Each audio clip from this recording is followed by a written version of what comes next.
Hello friends, welcome back to my channel.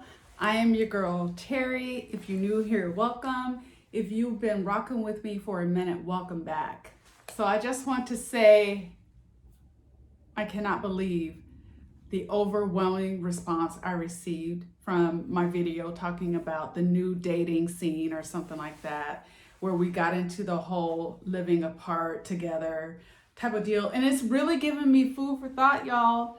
I think maybe I was living in a little bit of a fairy tale world, but the way things are set up now in the dating landscape when you get to be 50 and older, it's just like, I don't know. It's definitely given me a lot to think about. But enough of that. Today's video is going to be kind of spicy. Some people might get a little bit triggered, but you know what? I had to speak on it. So quite a few of the comments in that last video use the term that I hadn't heard of, and that is a nurse with a purse or a nurse and a purse. And I was just like, I was so tickled when I saw those comments. So I was like, you know what? Let me search this up so that we can bring this to the table and have a conversation about it. So that's what we're gonna do. All right, so this article is entitled "A Nurse or a Purse, Why Women Over 50 Stay Single or Why They Should Consider It." All right, y'all like my nurse's uniform? I think she's cute. I like it. All right, let's get into the video. You should be very careful about remarrying after 60, a counselor once told me. At that age, men are looking for a nurse or a purse. Being a young girl of only 50, I had no idea what he was talking about. What about love? What about growing old together? What about enjoying the fruits of our labors? Rhodes Scholar, senior bingo, and early bird dinner. Anything's possible, the counselor continued. But men at that age tend to fall into a couple of categories. Go on, I urged. What he had to say was not encouraging to boomer women who still cling to the fantasy of Prince Charming and happy ever after. And I'm just going to let you all know off the bat, I can be very delusional. And so I think I kind of have this mindset that my perfect person is out there. Some kind of way we're going to be able to integrate our lives together. After all this research I've been doing, I don't know about combining assets just yet. But definitely a prenup will be involved. But we'll be together, we'll be integrated, we'll be in love, and we'll be happy. So that's my little delusional world. All right, bear with me. It seems the boomer Prince Charming has either run out of gold coins or is afflicted with a castle full of medical conditions. He's now on a nightly quest to be rescued, not the other way around. Today's single boomer men are likely divorced or widowed. Either way, they have spent their adult years in relationships that were probably gender traditional. Even when both partners worked, women tended to be responsible for the domestic side of marriage: cooking, cleaning, laundry, also the scheduling of social upkeep of the relationship. The men, they mowed the lawn, shoveled the snow, managed the oil changes. All right, so again, I don't know how many of you that are watching this video watched my previous video, but I shared with you all that I was raised in a traditional household with both parents. My dad was the primary breadwinner. My mother, she also worked too, but for a long time, she was a stay-at-home mom. She ran a daycare from out of the home. So I saw that type of dynamic. It was a very traditional gender role-based dynamic that I grew up in. Make no mistake, please know that this is not an accurate description of all relationships. Many couples happily evolved over the years, which is why they are still married. We are in awe and unabashedly jealous. Following a divorce, the guys need some serious help in navigating a daily life, or a ride home and a little TLC after cataract surgery. Maybe some house cleaning as long as you're there. The logical answer, a new wife. The younger, the better. I'm gonna pause there. I don't know this for sure, But I think there are a lot less younger women who are interested in being married to or in a long-term relationship with an older man that has health issues, and what he has to offer is money. The generation coming up today, and I'm referring to my daughter's generation, they're just kind of like, I don't want to do chores, I don't want to cook, when are we gonna go out to eat, that kind of stuff. So maybe the generation before them, are they millennials? So I think my daughter is Gen Z, and I think before that is millennial. So maybe the cutoff is for millennial women. But I know Gen Z younger girls are not going to do that for an older, ailing man. That's just not happening. If it does happen, that's the exception, not the rule. Widowers tend to be drifting about without a port or an anchor. They don't even have the anger of divorce to energize them. I'm laughing because I'm going to talk about this in a little bit. They're in shock and want a replacement now. They crave the creature comforts of marriage more than their divorced counterparts, who seem to enjoy a bit of fresh air and a return to the casual Woodstock era sex of their youth before the doldrums set in. Okay, so I started smiling because I met two widowers about a year and a half ago.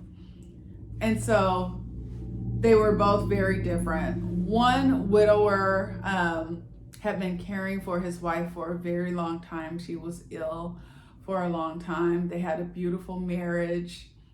He spoke very lovingly of her.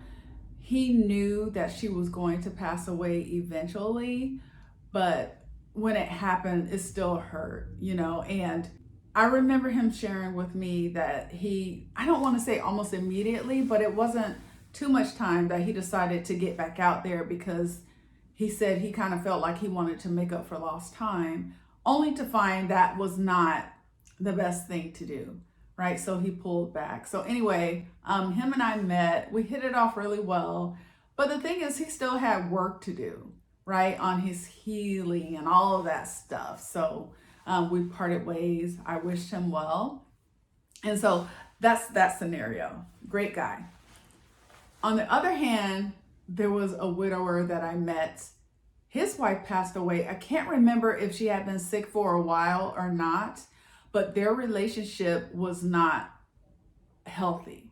From what I understand, there was some anger and resentment there. And I guess, I won't get into too much detail, but it was not a happy marriage. And so I think for him, I think for him, there was a little bit of anger and resentment. And I don't know if the anger was also compounded by the fact that he was not happily married when he lost his wife. But in any case, I could tell that he still has some things that he needed to work through as well. But again, right, I believe what they're saying here is that the widowers, they're kind of floating around a little bit because they've lost their partner, and it wasn't because the other person willingly decided to break that marital bond. I agree with that. And so I think when men get divorced, they're just kind of like, all right, best way to get over somebody is to get under somebody. I'm generalizing, bear with me here. Not all men are that way, but anyway. But when you're a widower, it's just kind of a different way of handling things. Okay, let's keep going. Perpetual bachelors should be avoided at all costs. They are charming but clueless. Enough said. So women who also like companionship and its fringe benefits are faced with a tough decision. Having taken care of children, husbands, parents, pets, and plants for several decades, they find themselves kind of enjoying the freedom of singlehood. Popcorn for dinner, any movie or play, and no one snoring next to them. Hairy legs, freedom to fart. Yet, it's nice to have someone to come home to. I agree with that. To go places with. Sure, We are perfectly capable of getting ourselves anywhere, eating alone, self-pleasuring, buying single tickets for whatever, wherever. We know we don't need a partner to enjoy or validate a great meal or a beautiful sunset. We are our own wonderful, complete selves, and our identity is not tied to another person. Still, it can get lonely sometimes. No celebrations, no surprises, no plans, no memories or rituals that bind us to someone else ever again. Hence the dilemma. Sacrifice hard-fought independence for a measure of security? Should you enter a relationship knowing you have a good shot at becoming the caretaker or the banker, just so you could take advantage of the double occupancy price and someone to have morning coffee with? All right, I'm setting this up for y'all. Setting this up. Okay, here we go. So these are some things to consider. Boomers are expected to live longer than any previous generation, but in poorer health. Blame it on the introduction of processed and fast foods in our youth. The average 50-year-old man takes 4 prescription drugs a day. It increases after that. And I agree with that. Or that's been my experience, I'll say that.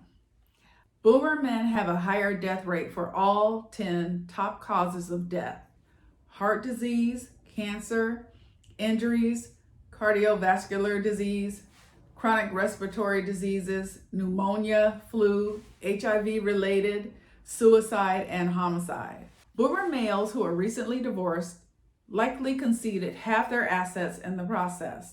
They know they have little time to recoup the loss. They need a second income, pronto. You get the picture. I'm not trying to discourage boomer romance. In fact, I still have hopes for myself, although it seems I will have to be quite discerning. Here are some reasons boomer women are choosing to decline marriage. They have a strong social network with friends who are fun and supportive. They like the idea of dating or having a relationship without the burden of having to always compromise or pick up after someone else. Their families are the priority, and they enjoy being with their adult children and grandchildren. They are better at managing their finances, partly because they have generally earned less than their male counterparts. They know how to make ends meet. And only 33% of men want to date someone their own age. Once men divorce, they think younger women will find them and their medical history too hot to pass up. Same old, same old. So, are boomer women really content to remain single? Are they rationalizing, or are they being realistic? I'm merely asking the questions. What you say? I thought that was such a fun read. And I want to go back up to where it talks about the facts to consider. We know for the most part, women live longer than men, right? And part of that is because men, and again, I'm generalizing, but it seems as though most men do not keep up on doctor's appointments, getting checkups, that type of thing. So they tend to deal with chronic illnesses more than women do. Women seem to prioritize their health a little more. And then as far as 50-year-old men and older being on prescription medications, if you're a man who's 50 and older, I mean, do you fit into that scenario? If not, sound off in the comments. But I know most of the men that I know that are 50 and older are taking maybe not 4 prescription drugs, but at least two at a minimum. And then boomer men have a higher death rate for all top 10 causes of death. That is scary. And so, like I said in a previous video, I have not dated younger men. I mostly date men that are either my age, I'm 51, or older. I think the oldest that I'd be comfortable with is maybe like 68, 69. I don't know. And personality and all that stuff comes into play as well. But the last man that I dated, he did have some kind of heart thing going on, and he took a lot of medications. So that's definitely something you want to consider, right? I mean, and again, if you're looking after yourself, taking care of your health, are you really interested in signing up to be a caregiver to someone else, like out the gate when you meet them? It's different if you meet them and both of you are doing okay, and then later on down the line they start developing an illness. I think you'd be more inclined, but at that point you're probably married or like long-term partnership, relationship, or whatever. So that doesn't apply. But out the gate, are you wanting to take on someone who is burdened with illness? And then as far as being a purse, I'm not interested in that. So I remember I went out with a guy. We didn't date, but I went out with him. And he was telling me that, no, he wanted to know the company that I worked for. And I told him who I worked for. He's like, oh, yeah. I have a couple friends that wife or husband work there, and they have really good benefits, don't they?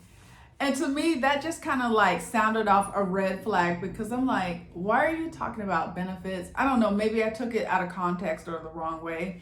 But let's say, for instance, if there's a man that is retired and he doesn't necessarily have the best health care benefits, what better way to do that than to marry someone who is maybe still pursuing their career and has those types of benefits available? You know what I mean? So anyway, I mean, that article definitely gave me some food for thought. I'm interested to hear what you have to say about it. I'm interested to hear from the girlies who put the comment referencing the nurse and a purse. I'm interested to hear from the men. I want to hear your rebuttals. If some of you are like, well, yeah, that's me, and I have friends that fall into that category too. Just bring whatever it is, bring your perspectives. I'm interested to hear from you. I hope you enjoyed this share. If you did, please give this video a thumbs up, and I will see you in the next one. Take care. Bye.